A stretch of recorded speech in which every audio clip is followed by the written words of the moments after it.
As you can see, the title today's discussion, mental space. What is mental space? An introspectable stage for manipulating mental imagery.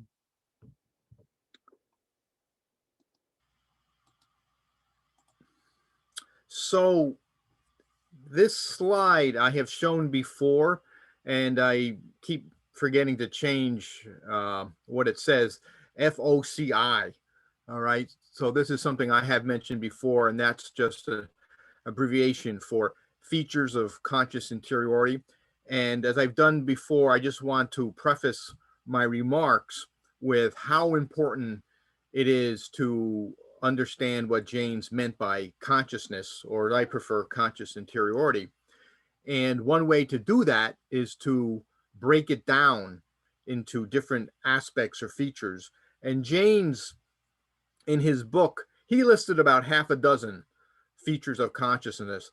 I've actually expanded it and elaborated upon these features. So in any case, an analogy I might use, I used this the last time, is if we want to understand the workings of the physical world, we can break things down to molecules and then to atoms, but we have to go a bit further. We have to break things down into subatomic particles. And then even those subatomic particles can be broken down. And basically, that's what we have to do with consciousness, or as I prefer, conscious interiority. That way, things begin to make more sense. And last time I spoke about excerption. Today, I'm going to talk about the first two listed here, mental space and mental imagery, because they're very much interrelated. In fact, all these features really are interrelated. But mental space, especially, I think is a very important feature of conscious interiority. I've talked about it before for those of you who have attended these discussions. And just let me also say now, if something doesn't make sense, if this is new for you, if you're not very familiar with James, don't worry about it. During Q&A, of course, I encourage you to ask questions. Don't worry, as I said, about being concerned. I don't expect everyone to be very familiar with this material, is what I'm trying to say. So I really encourage people to ask for clarification, ask for having the different dots connected, because this is heady stuff. This is material that people usually don't think about. I think, and so in any case, I just want to. And folks, what I'm going to do is that I'm going to be your advocate. So if I think that something may not be clear to some people, I'm going to go ahead and ask questions to Brian to elaborate it a little bit in the presentation itself. But do use, this pen and paper is a very, very powerful tool. Keep track of all the things, all the questions that you have. You will have the opportunity of asking those questions. And Brian actually is very, very conscientious in answering every question and every implications of every question. So please do that. And I will try to pretend to be you. I'll try to put myself in your mental space or mental space of several people who might be listening to it live now and on YouTube, which is very hard to do. I'm not very good at it, but I'm going to try so we can get the most out of this presentation. Sorry about the interruption, Brian. Please go ahead. No, in fact, thank you very much, Shrikant. I think I think what you just said is very important, because, as I said, a lot of this material is counterintuitive, I think.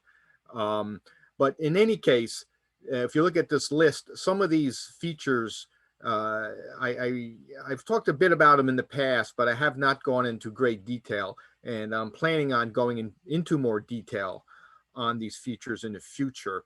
So don't be overly concerned if these words don't make sense or you're not sure what they mean. I would not expect you to know what many of these terms, what many of these features of conscious interiority designate. But in any case, as I said today, I'll be talking about mental space, mental imagery.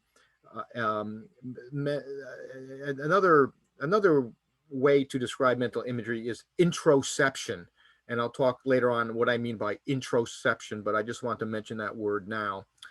So, Brian, let me do one thing. Um, just to give you an overview of what these things are taken together before we go into details of this, right? right. What is it that James is trying to do here? What he's trying to do, as best as I understand, and Brian, please correct me if I'm wrong, is that he's trying to look at a operation of a human operation, older human operation, newer human operation. The older human operation is almost entirely stimulus response. So something happens and you just react. Now, we've got incredibly large brains and incredibly complex brains. So this stimulus response can be a very complex thing, but it is still at the root of it, stimulus response. There is something that comes in and there is something that is done immediately. The heart of what Julian Jaynes is saying is that by inserting this mental space between stimulus response and doing a bunch of things, all these other things that you do are the things that you do in this mental space, creates a level of self-consciousness, self-directedness, self-narratization that characterizes what we see as human, characteristically human.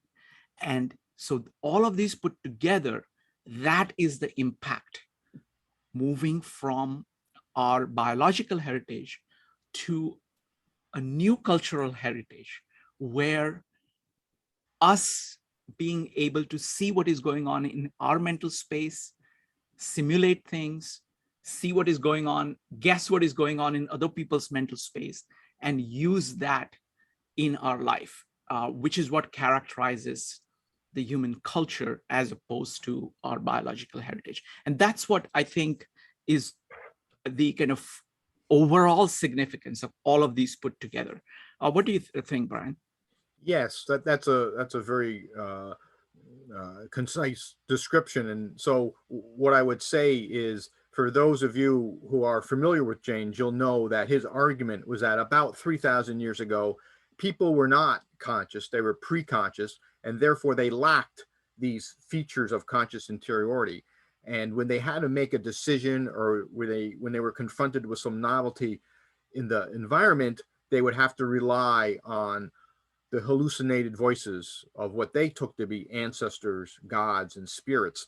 And so, consciousness, these features of conscious interiority, are actually a major cultural adaptation, because as societies became so complex, the voices of the gods became contradictory, broke down, things were not making much sense. And so, culture had to invent a new mentality. And that's what consciousness is. Consciousness is something cultural. It is not something we are born with. It comes from historical experience. So, in any case, hopefully that clarifies things. Again, I know many of you are familiar with Jane's argument, but as I said before, if you're not, if something still does not make sense later on, please feel free to ask for clarification. And so, mental space is really the most, according to James, the most primitive feature of conscious interiority. All these other items on the list, in a way, are generated from mental space. Mental space is the place where these other features of conscious interiority dwell, especially that's true with mental images. So, common sense. So, the problem with common sense is that quite often, from a scientific point of view, it's wrong, right? Many many people go through life, and usually common sense works for us. Common sense does have a role, but often when we scratch the surface of reality, we find out that there's nothing common about what's going on. But in any case, common sense tells us that psychological processes transpire somewhere in our heads. And that's not true. That is an illusion. Certainly, our neurological apparatus that is encased within our skull is related to psychological processes. But the images, the conscious experiences we have are not spatial. They're not located anywhere, even though, because of the language we use, we believe that things do transpire in our heads. So I think maybe a good analogy is the concept of threeness. So there's a difference between three apples and threeness. Three apples exist in the physical dimension. Threeness is an abstract concept. It's non-spatial. You cannot find threeness anywhere in the physical world. You cannot find threeness in three apples. Um, so why is this important? It's I have the entire field. I don't know if it's the entire field of neuroscience, but certainly it seems to me a good number of neuroscientists premise their research on the mind on this idea that things happen in the brain, and things of course happen in the brain, but those things um, are lack of a physical existence. Our neurological apparatus exists physically, but the product of our neurological apparatus, which is the mind, lacks spatiality. But we talk, we use metaphoric language as if things do transpire in our heads. So in any case, this is an important point in philosophy of mind, and hopefully it'll become why I'm making this point will become more clear as we move on. So what's interesting, I think, about mental imagery and mental space is that as of yet, there is no scientific account that explains how we can see and hear mental images. And by the way, often when researchers use the term mental imagery, they mean not just something visual that we experience consciously, but also something that we hear with the mind's ear, right? So we talk about the mind's eye, but there's also something called the mind's ear. And actually, for some people, even the mind's nose. We don't usually use that expression. But in any case, I just want to be clear on the use of mental imagery. It's not just restricted to something visual, it also means other senses. In any case, this idea of mental images is what some people might argue is a hard problem rather than a so-called easy problem in which certain aspects of psychological processes have been at least partially accounted for. So when psychologists study perception, whether it's with humans or among animals, we actually know a lot about how our sensory apparatus functions. We know a lot about the neurological basis of perception and how the mind processes information. But we do not yet understand how the mind, how the individual mind can experience what philosophers call qualia. And qualia is just a fancy word for conscious experience. That we haven't really explained yet. So even though Julian Jaynes made important contributions, there's still a lot of mystery yet to be solved about how the individual mind can experience consciousness. And as I said, that is referred to by many people as a hard problem. Okay, so to move on. So mental images, and again, to take a Jaynesian perspective, as I said before, the idea is that up until about 3,000 years ago, people lacked consciousness, and when they had to make an important decision, volition took the form of the voices or the the appearances of gods, spirits, angels, and of course these were hallucinatory visions. So how does this relate to mental imagery? Well, the argument that I'm making is that mental images are descendants of hallucinations. So another way to phrase that is to say hallucinatory visions that govern preconscious societies are the predecessors to introspectable mental images. Now, this is important because James viewed hallucinations as having an adaptive value, and I would make the same argument with mental images. Mental images are a type of adaptation. And so preconscious people would rely on hallucinations, but we rely on conscious interiority. And an example, one type of conscious interiority, of course, would be mental images. Um, so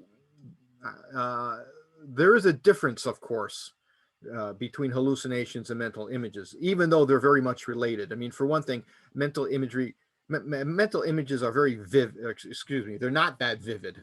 This first sentence, I meant to rewrite that. That's a little bit awkward. But in any case, mental images, we do not, when we have, or quote, see with the mind's eye a mental image, we know it's not real. It's not representing in a direct one-to-one way physical reality. But when preconscious people had hallucinations, or even today, when someone suffering from schizophrenia, for example, has an hallucination, those hallucinations represent reality. Okay, so in any case, hallucinations over time have evolved into what I call something semi-hallucinatory, and that's what mental images are. And unlike hallucinations, mental images are controllable. I can choose to have my mind's eye conjure up what I ate for dinner last night or what I had for breakfast this morning. With hallucinations, there's no voluntary control. Hallucinations are intrusive. Um, and so the important point is that mental images as watered down hallucinations still perform an adaptive role in everyday life. And as we know, most people can conjure up using their mind's eye mental images. Some people cannot, actually, a small population cannot. And then on the other extreme, you have people who have extremely vivid mental images. But in any case, most of us are somewhere in between. So if you look at this, on the bottom of this slide here, I just pulled this off of Google Images somewhere. So you have the outside world, the guy walking his dog, and then you have what goes on in the brain at the perceptual and conceptual level. And then the next thing you have is an image of the dog, a conscious percept. So just let me, again, for those of you especially who are not familiar with James, and this is where people have a difficult time, I think, because of the English language is not equipped yet to explain what James was trying to say. So we sort of struggle with words to get the point across. But what James would argue is that until 3,000 years ago, preconscious individuals could not have an image of that dog, the conscious percept. Instead, inside the brain, if we can use that metaphorical expression, they would have a perception of the dog and they would have a concept of the dog, but they would not be conscious of the dog the way that conscious individuals are. And I know that sounds perhaps very convoluted. And you know, and if, you know, for some people, especially if you're new to James, it sounds bizarre, but it really isn't if you stop and think about it. Especially if you look at the historical record, before 3000, about 3000 BCE, there's no record, there's no written record of people having conscious percepts. They had conceptions of dogs and they could think about dogs, but they were not consciously interiorizing dogs or anything else for that matter. So if that makes sense to you, great. If it doesn't make sense, we can talk about that later. But in any case, I just thought that this image here is a good illustration of the difference between preconscious psychological experiences versus conscious psychological experiences. So let's try to talk it out a little bit more if we can. Sure. So take this preconscious era people. They also had dogs, so they would have dog. Let's say they're taking the dog for a walk. This person is taking a dog for a walk. Both can see the dog. Both can talk about the dog, right? So what is it that one can do that the other can't? So the difference is that, well, let me put it this way. So preconscious individuals could talk a lot about dogs. They could represent dogs. They could write about dogs, share information about dogs. But a conscious person, it's a subtle difference, but a conscious person, because they have conscious percepts of the dog, are able to do a lot more things with and about dogs. So that's why before 3000 BCE, when they would try to come up with, well, let me say this. For among preconscious individuals, there would be no philosophical discussions about dogs, for example. The dogs would be something very practical, even though they knew a lot about dogs. But dogs, their knowledge about dogs in a certain way would be restricted. There'd be no abstract notion of a dog. That's why they would, in preconscious individuals, would make lists of things, but they would have no notion of an encyclopedia where dogs as an abstract concept would be connected to other things in the world or other bodies of knowledge. People would not be able to manipulate as well an image of a dog. Of course, they could make plans about their dogs, they could feed their dogs, they could worry about their dogs, but it would not be the same among a conscious individual who might, for example, assume that the dog is having mental imagery about them or something. People still think that today, actually. So again, I maybe my explanation is not very clear because, as I said, it's a subtle point. But to put it briefly, what I would say is that people who are able to have conscious percepts of a dog can do a lot more with that information about a dog, where preconscious people simply could not, even though they could think and talk about dogs. They just would not be able to do it in a mental space, because a mental space allows us to have images and we can do all types of things with those images. And we can go into the future. We can go into the past. We can go into another geographical location, very distant, and have more abstract conceptualizations about dogs or anything else for that matter.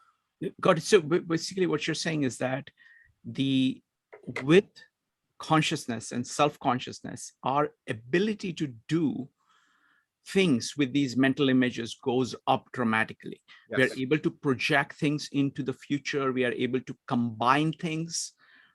We are able to look at kind of different space and different times and maybe simulate different things happening, or what would happen in this situation versus that situation. So the amount of kind of hypothetical thinking or simulated processing would go up. The ancients would be as good at dealing with the here and now and things which were habitual that they have been doing.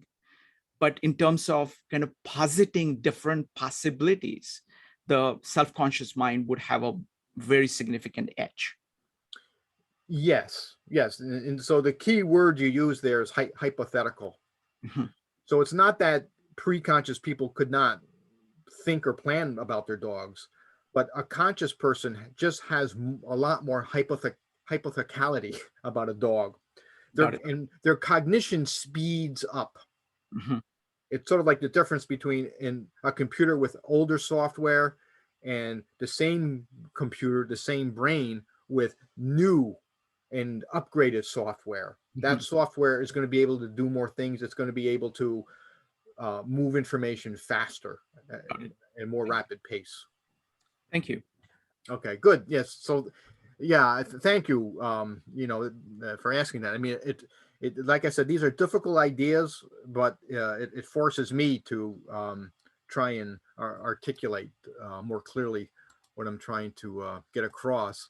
So, belief in the spatiality of psyche emerged about 3,000 years ago. And of course, if you're familiar with James, you'll know he devotes a lot of time talking about that. And this invention of mind space, or the spatiality of psyche, is based on linguistic metaphors that, depending on place and period, positioned what we call psychological processes in the, actually it's not supposed to be heard, that's a typo, it should be head. Just notice that in the head, the heart, stomach, lungs, liver, blood, etc., somewhere in the body. um, Usually in most Indo-European languages, we think that cognition or consciousness transpires in the head or the heart. But like I said, there's a lot of variation depending on place and period where people position psychological processes.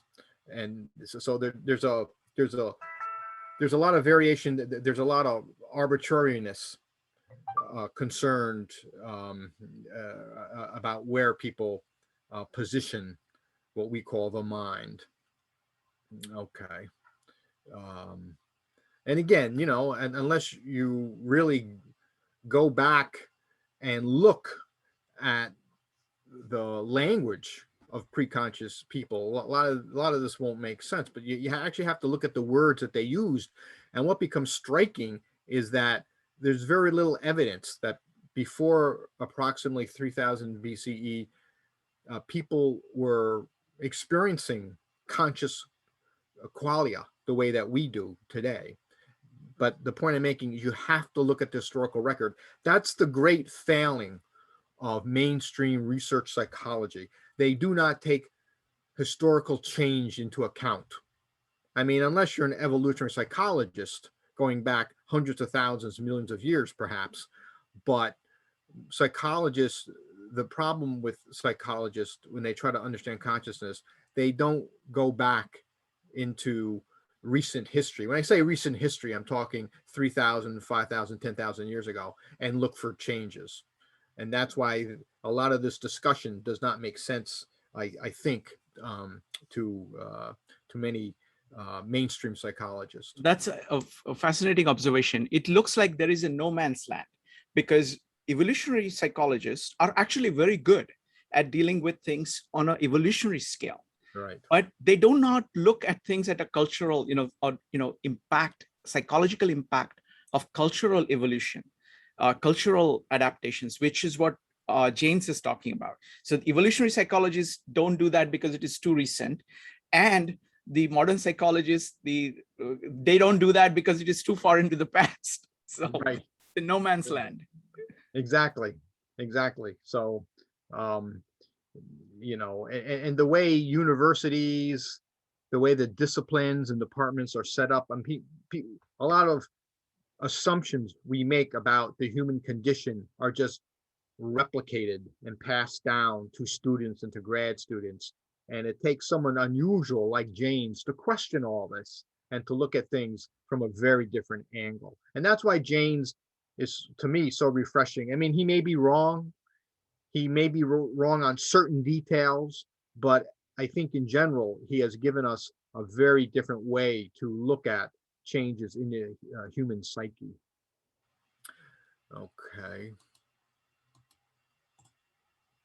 So, as I mentioned before, the invention of mental space or the spatiality of psyche are based, that's based on metaphors that have cavitated the body. So that's why we use these expressions in my head, in my heart. They hollow, so words have hollowed out a psychoscape that is visible only to the mind's eye. Um, and by the way, there's an interesting feature of mental imagery that I think we take for granted. We sort of all know this, but it's really, I think, um, a striking characteristic of mental images. Mental images, the experience of mental images are not shareable among individuals. Um, so if I'm sitting in a room with somebody else and they look at a book, perceptually we're sharing the same thing. I mean, we're pretty convinced what the book is. We can pick the book up, we can talk about it. We may not experience it 100% in the same way, but mostly we probably do. But when it comes to mental images, there's no way a person knows what mental image I am holding in my head. That fact is very odd if you stop and think about it, because it defies physics as we know it. It defies the laws of physics as we know them.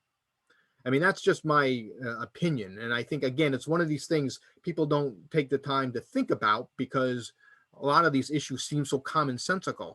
But once you start analyzing and scratching the surface with these issues, we find out that things are very mysterious. So, in any case, maybe that's something we can talk about later. But I just thought I'd point that out. This feature, this strange feature of mental imagery, that it's not shareable. It's as if conscious individuals are in possession of their own mental universe, a type of innerverse, if you will. So, in any case, that sounds a bit mystical, perhaps, but I I think the research on mental images. I mean, there's a fair amount of it in psychology, but it seems to me that it's sort of a niche specialty.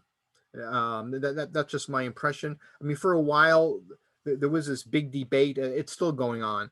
Um, that some psychologists fall into this camp of pro mental imagery, others anti mental imagery, and I put this chart up here to sort of summarize the different positions. So the pro mental imagery people, represented by Stefan Kosselin. Um, their view is that mental images play a functional role in human cognition. They make a difference. They play an important role in memory, problem solving, reasoning, and human cognition makes use of both mental images and what other people call propositional representations. Uh, Meanwhile, the other camp, anti-mental imagery, for them, mental images don't really matter, the epiphenomenal. And I think the layperson, some people might have this view actually, that mental images, they accompany, um, well, they play no functional role, no important functional role. Mental images are just another type of perception that don't really matter, and therefore, cognitive theory or cognitive science does not need a theory of mental images. And needless to say, I disagree with this latter view, this anti-mental imagery perspective. Um, I think there's something very important going on there, especially if you look at human history and you see that until about 3,000 years ago, people were not recording their own mental images. Mental imagery just did not seem to exist, at least not in the salient way that it does today.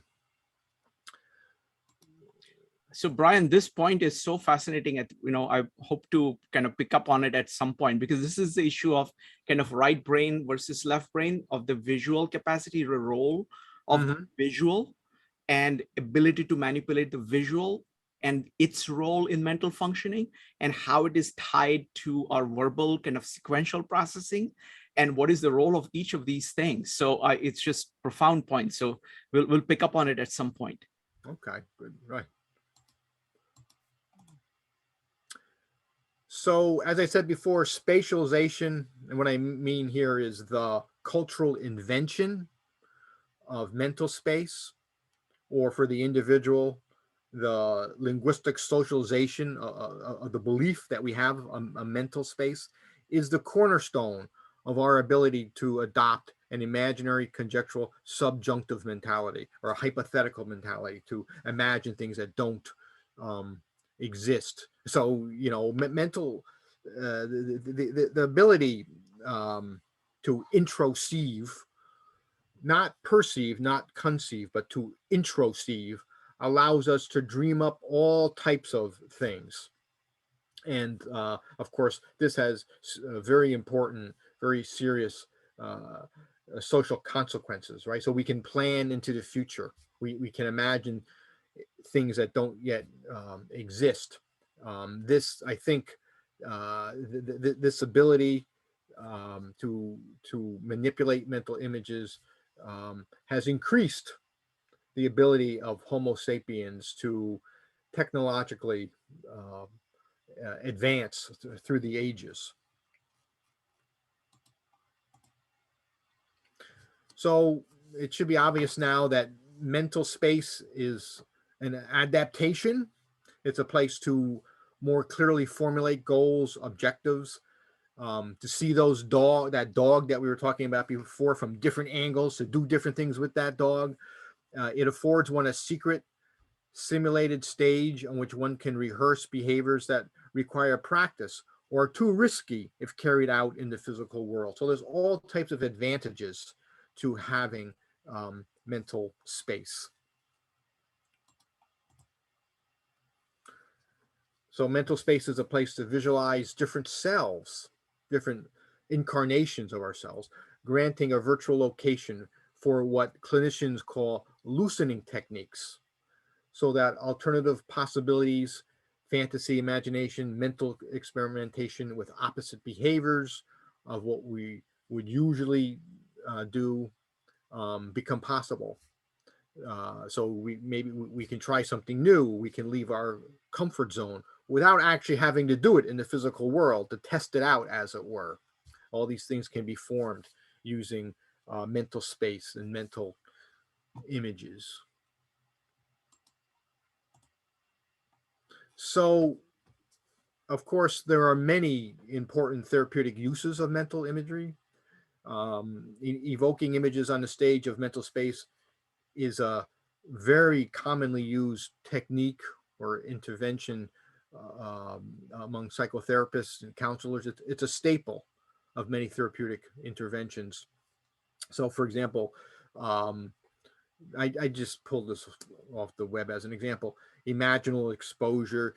So, exposure is used when people have phobias, or if they suffer from PTSD. The idea is to gradually, carefully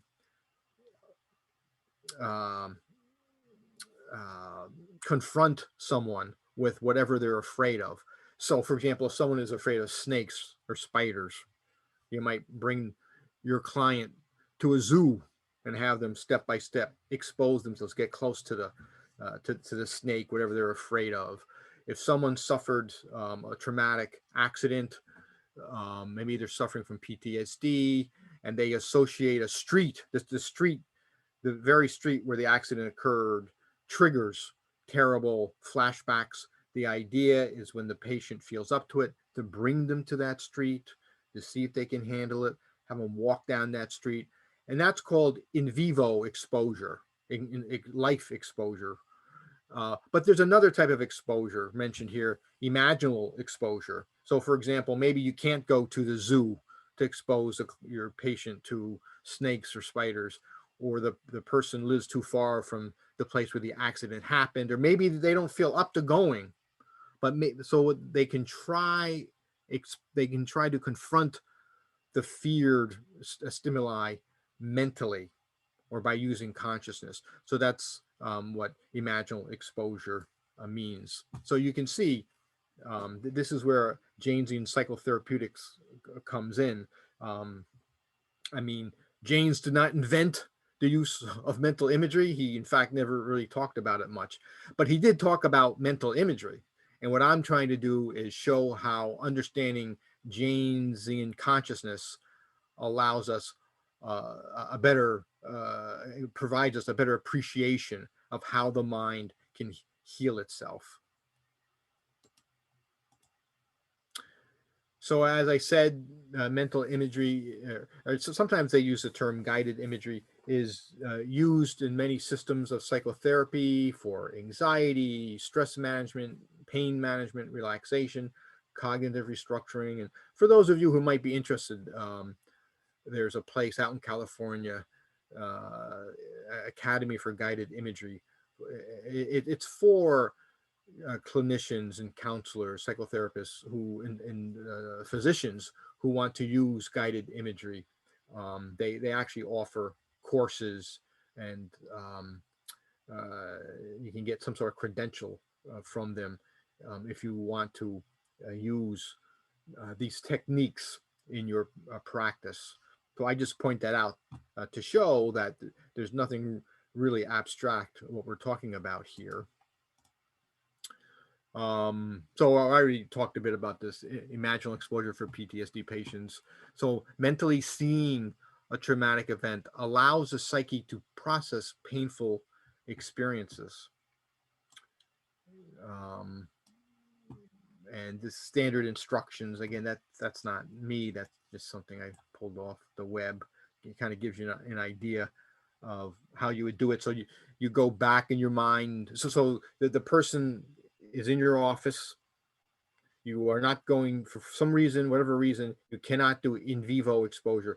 So the person comes to your office, they sit down. The most important thing you have to do initially is to physically relax them, get them into a nice state of relaxation, do some deep breathing, and then have them go back in their mind to the trauma. They keep their eyes closed while they do this. And then have them describe it as if it is happening now, to relive, to re-experience the traumatic experience, um, using their mind's eye, their mind's ear, even their mind's nose. Right? Some people actually can smell things, have a what are called olfactory hallucinations. In any case, then what happens? Then this is the important part.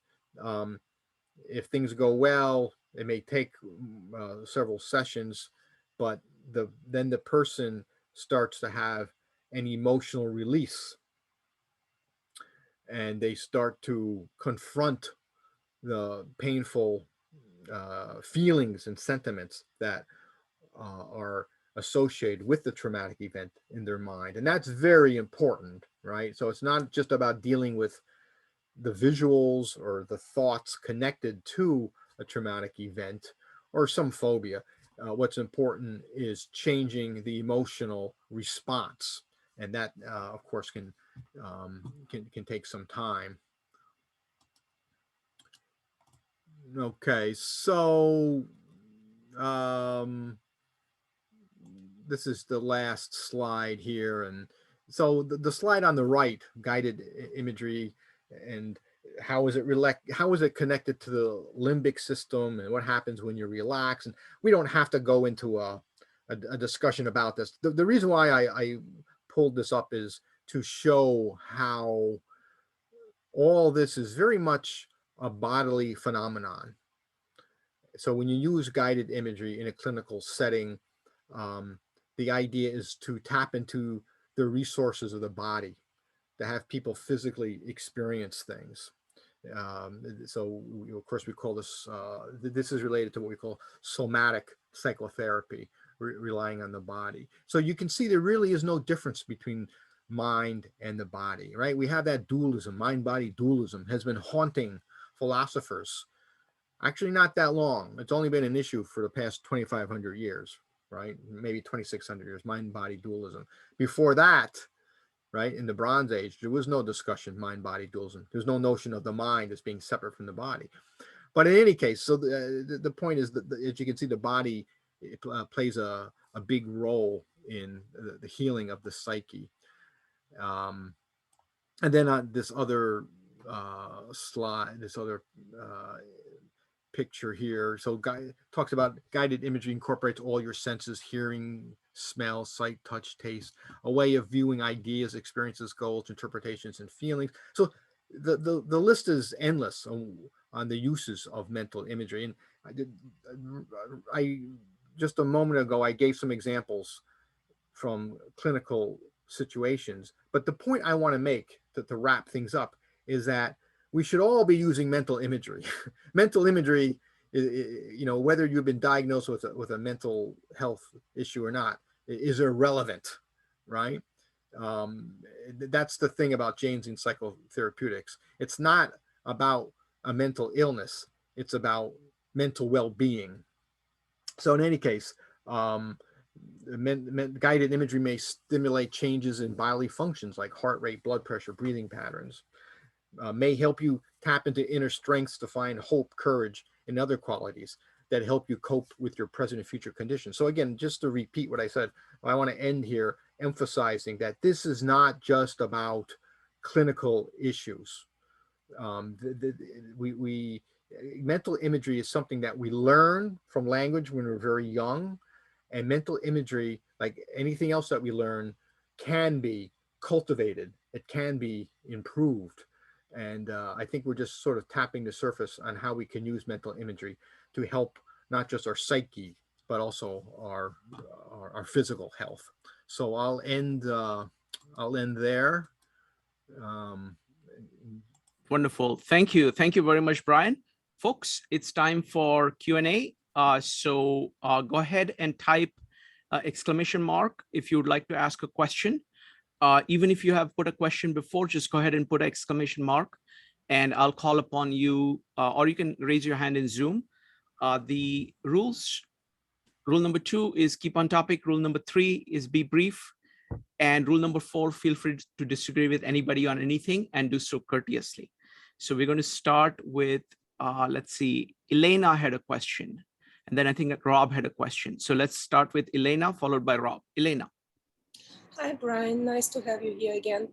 Brian, do you think, or do you maybe know if we, before 300 years BC, our eyes were maybe not so developed as today physically, and maybe we had some distortion vision, and this is how we perceived things?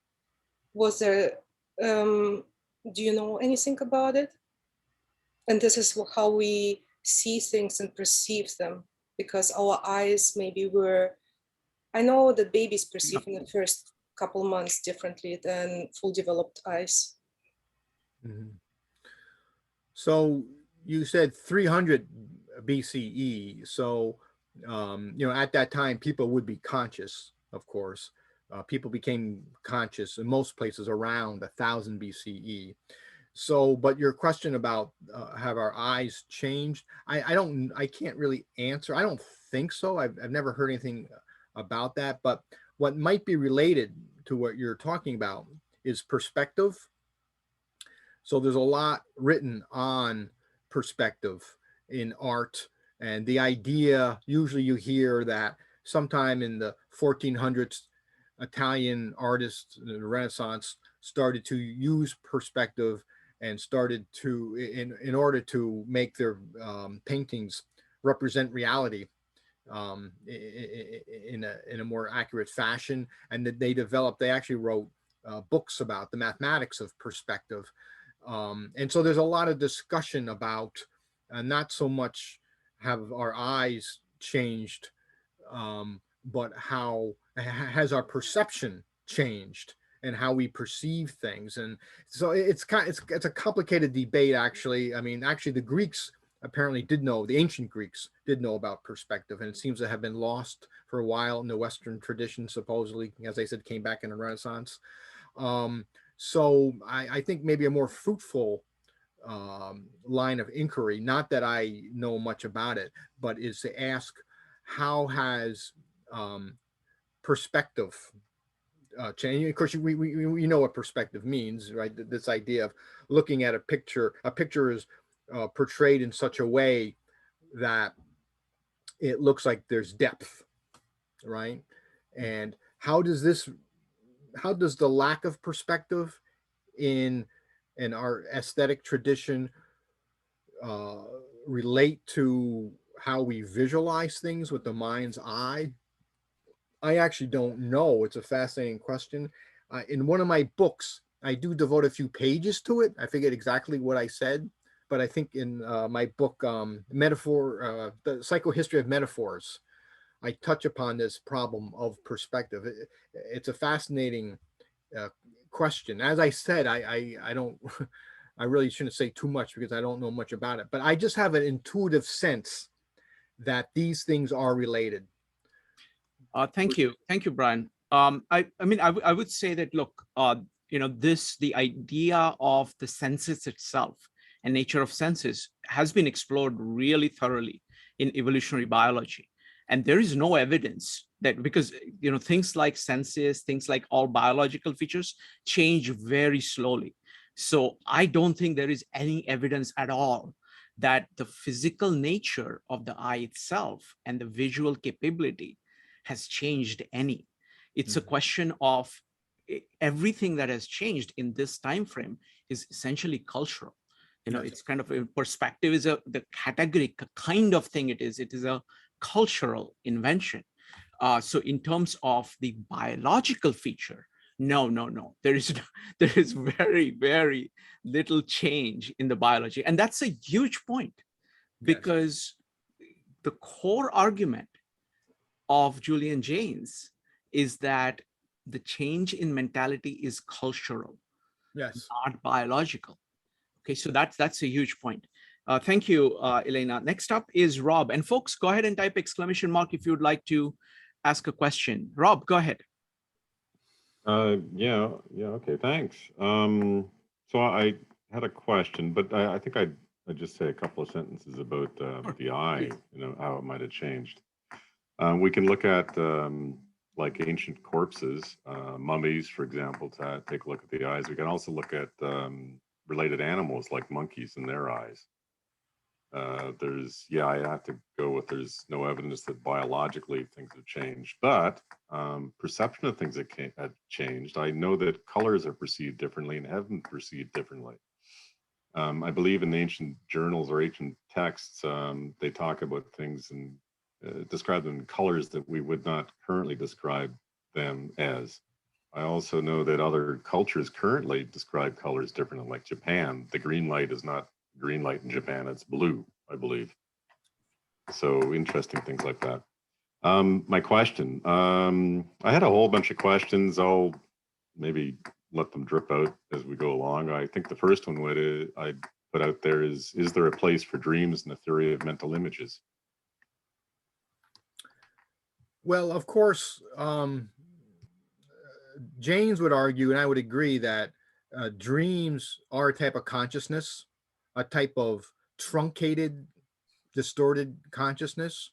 And dreams really are a series of mental images thrown together in a way that perhaps when you're dreaming seems coherent and logical, but when you wake up and have a memory of your dream, seem very surrealistic.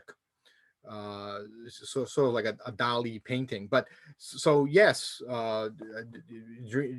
mental imagery plays a very important role, I think, in any understanding of dreams. Rob, you can go ahead and ask your next question. Oh, okay. Yeah, I thought, but about the dreams, when we talk about mental imagery, we talk about how you can guide that and direct it. I've heard of guided dreaming, but usually when dreams take place, they just run themselves out. There's no, you can't really move them along. They just seem to have a natural course of their own. It's independent of what you might want it to be. But anyways, no, I guess I'll move on to my next question. I was interested about how literal the ancients were. Somebody in the chat was talking about centaurs and stuff and how these mythological creatures could have come to be.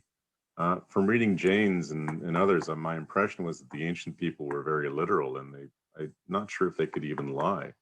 How would these mythological creatures come? Is it a mental imagery or hallucination of some sort? But how could they hallucinate something that doesn't actually exist? Them being literal creatures, probably not able to lie.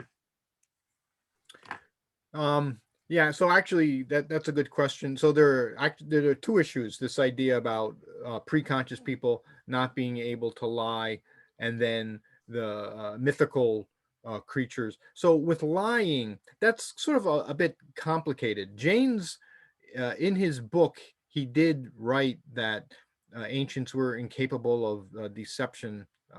He later on he sort of walked that back, and he said that they could deceive, but again, it's a matter of degree.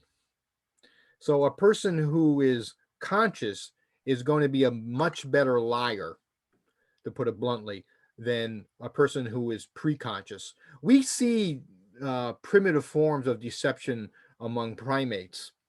Um, you know, it's to be expected that preconscious people would also be deceptive. However, like I said, it's a qualitative difference. It's a matter of degree. They probably would not be as deceptive, not as often.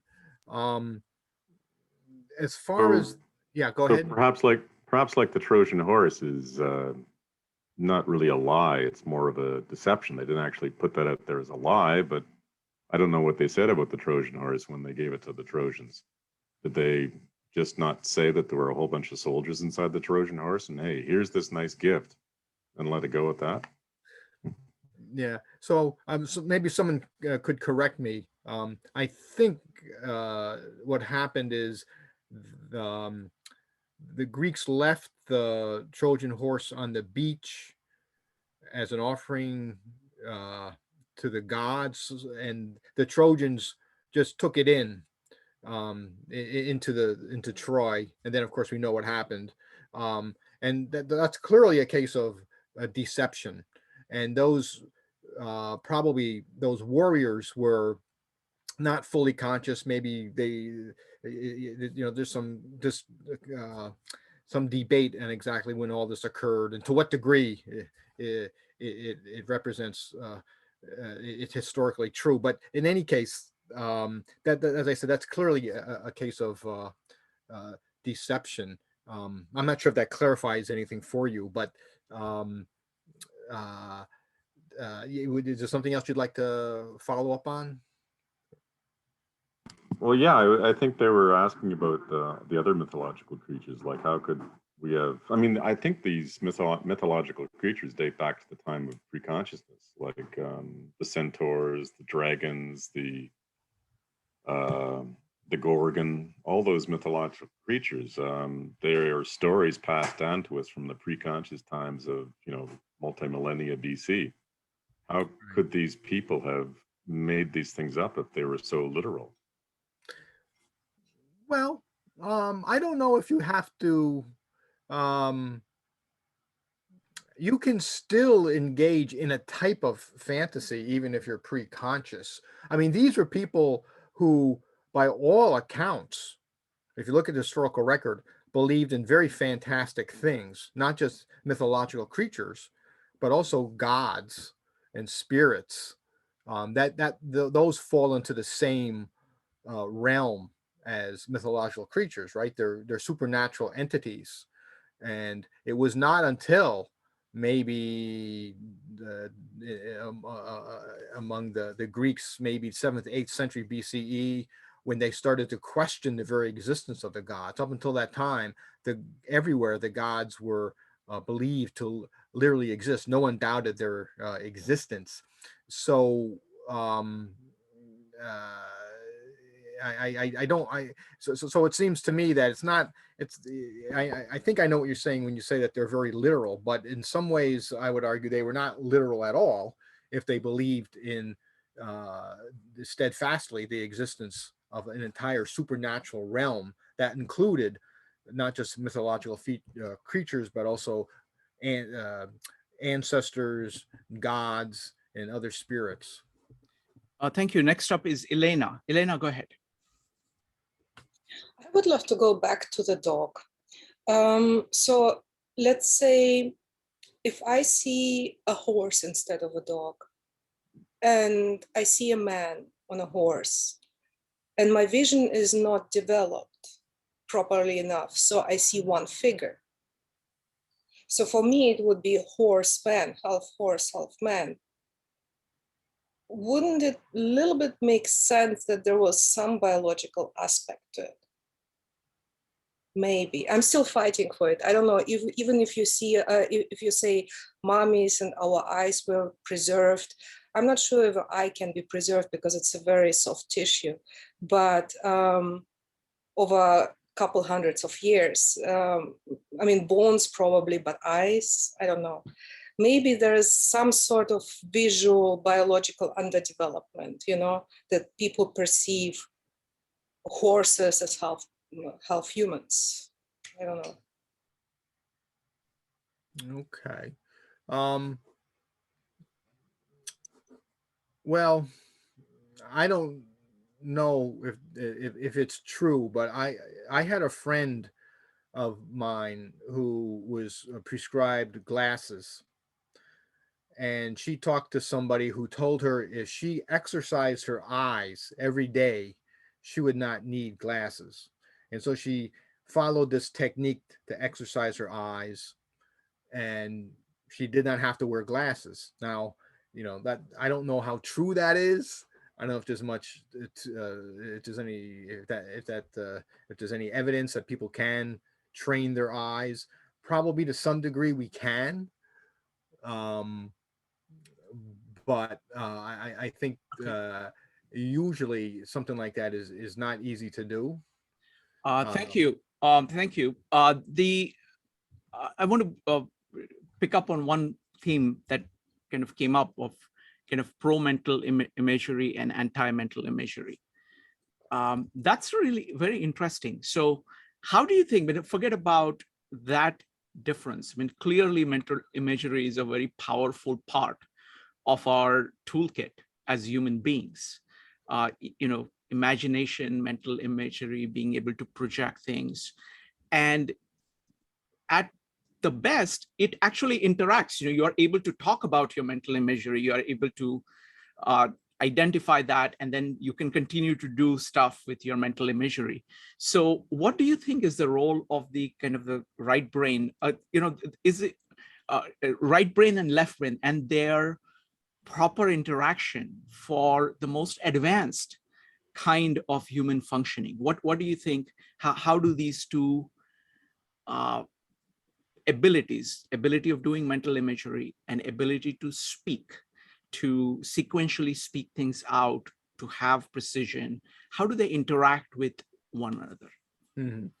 Yeah, so I'm not a neurologist, so it's difficult for me to give a satisfying answer, perhaps. But as you know, there's been a lot of literature, a lot of discussion about the right hemisphere, left hemisphere.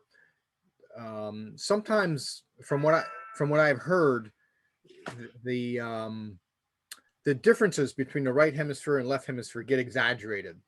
It's sort of a pop psychology. But nevertheless, there are differences with how the right brain and the left brain process information. And supposedly the right brain is more concerned with spatial arrangements, where the left brain is more concerned with sequential list of things. And as we know, for most people, the left hemisphere is dominant for language, and there are some linguistic functions in the right hemisphere, but they're not as developed. And of course, that all fits into what Jane's theory, which was that among preconscious people, the linguistic areas of the right hemisphere were more developed, and they were the origin, neurologically speaking, the origin of the divine voices of the gods and the ancestors. So there's really not much I can say except to point out that I think that what we're talking about here, when you look at what Jane said about how the hemispheres interact, and when you look at current research, that we're talking about incredible neurological diversity. And this diversity is driven or shaped, configured by culture. And that's basically what determines how these two hemispheres interact and how they interrelate. How they do that specifically, of course, I don't really feel qualified to talk about, but I that's why I prefer to use the word neurocultural diversity. We hear a lot about neuroplasticity or neurological plasticity. I prefer neurocultural plasticity to emphasize that you cannot talk about the human mind as if it's just a brain, as if it's just a neurological apparatus. The human mind, of course, is grounded in the neurological apparatus, but its culture and all these things we learn, certain concepts and certain ways of perceiving the world, all get fed into this neurological machinery that produced the mind. And all, like I said, if you add up all the research on that's been done on left-right hemispheric interaction, what strikes me, the ultimate lesson is the incredible neurocultural plasticity of Homo sapiens. Wonderful. Next question and last question is from Jeff. Jeff, go ahead. So, Brian, you just always stimulate such remarkable thinking for me, and even imagination. And Shrikant, this last question from you, I think, really gets to the heart of what I've been considering during this conversation. So, Brian, I do a lot of coaching of people in leadership positions, and there's one way to do that that is, if you will, sort of related to reason, and another that's related to imagination. And I was reminded of the famous quote from Einstein that imagination is more important than knowledge, as you were speaking here. And so the coaching with somebody on the reason side, is basically this sort of, the questions are, what's happening, what's going to happen next, and in the long-term future, the hypothesizing regarding what we might do in order to achieve some better future, the experimenting, the learning from that. And so the questions are things like, what's happening now, what's going to happen, what do I want, what would I want from getting it, what might I do in terms of my options, what will I do and when, what did I do, what happened, what can I learn from that, what else might I learn? Those are sort of, that's if you will, sort of a linear, logical set of questions for coaching somebody. And here's my problem with having practiced that from time to time with various people. It keeps people sort of in the various phrases. It keeps them in their head. It's a linear, logical reasoning orientation. And so the other way to do this, that is complementary, really not a replacement, with both teams and individuals, is this scenario thinking approach, where we sort of tell ourselves a story, and incorporate all the different things that might happen and all the players and as many things as we can. But we're in essence imagining.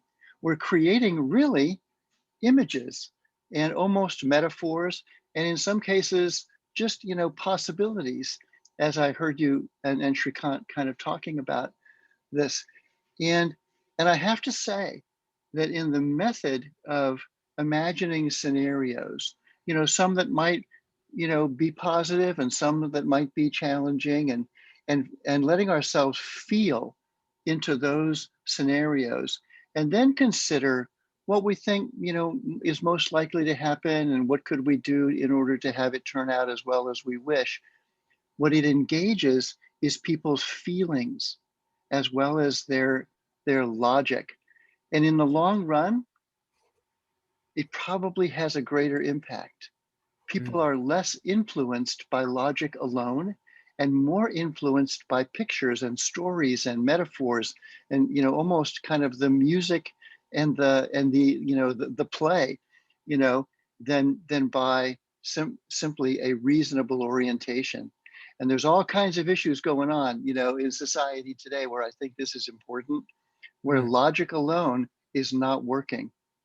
Right. Yeah. No, yeah, I agree. I mean, there's a lot I could say in response. And I think it's this issue of how the mind works. So the mind, and this perhaps may not relate to left-right hemispheric differences, but in any case, the mind needs order. It needs logic. It needs what we call reason. It needs things to be quite predictable. But at the same time, the mind also needs a bit of disorder, a bit of not necessarily illogic, but non-logic, or we might say paralogic. And somewhere between these two extremes of order and disorder is creativity. If the mind is too ordered, if someone is too rigid in their thinking, they can only see certain patterns, they're going to miss a lot of what the environment is presenting to them. They're not going to be able to be as creative. If they're too disordered, of course, their thought patterns will be all over the place, scattered. They won't be able to focus. So the idea, I think, is one of balance, to get in between order and disorder. And so that's easy to say. That's an abstract proposition. It becomes much more difficult when you're actually working with somebody, whether you're a coach or teacher, professor, or a clinician for that matter, trying to figure out how can I get this person right in the middle between being ordered and disordered. And the idea is to make people to sort of dampen the fear of as ifness, or what if, or hypotheticality. That's very scary, right? People are often afraid of the future because we don't know what's going to happen. And if we can somehow lessen that apprehension, then more opportunities, more ideas open up for the individual. Thank you. Thank you. Great question, Jeff, and great answer, Brian. And thank you very much, Brian. This was great. We'll see you next Saturday. Okay, good. Bye, everybody. Bye. Thank you, everybody. Bye. Bye. Thank you.